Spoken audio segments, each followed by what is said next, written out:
Hi, I'm back again. So for today's video, guys, I just want to educate you about what is the glycerin soap and also the advantage and benefits in our skin. So before anything else, wait lang, ayusin ko lang. Have you ever wondered why some other soap leaves your skin so dry? And while others naman is glowing, soft, and nakaka-smooth siya sa ating mga balat. And as a soap maker, glycerin soap is one of the most gentle and skin-loving soap that I've learned about. Why is it special and bakit maraming skincare lovers ang gumagamit nito? So sabi dito, glycerin soap is a type of a soap that contains glycerin, a natural humectant. Humectant means it attracts moisture from the air papunta sa skin mo. So instead na patuyuin ng skin, it helps keep your skin hydrated. And the fun fact of glycerin is naturally produced during soap making. But commercial soaps, tinatanggal nila ito to use in lotions and sell separately. That's why many commercial soaps are drying. But glycerin soaps keep that moisture.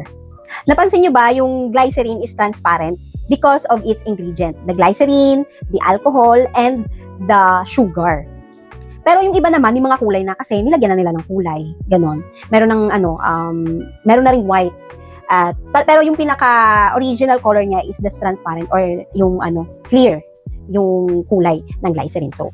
Number one advantage of glycerin soap is it moisturizes your skin. So hindi siya nakaka-dry.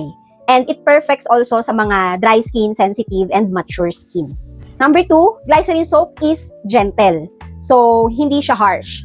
Even the Even the people with acne, sensitive skin, and merong eczema, preferred nilang gamitin yung mga glycerin soap. Number 3, it helps maintain natural skin glow because hydrated skin looks healthier, not dull and not rough.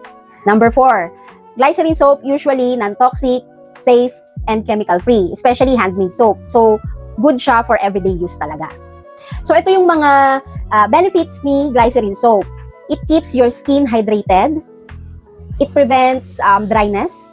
It improves your skin texture. And it helps maintain healthy skin barrier, gentle cleansing, and also suitable siya for daily use.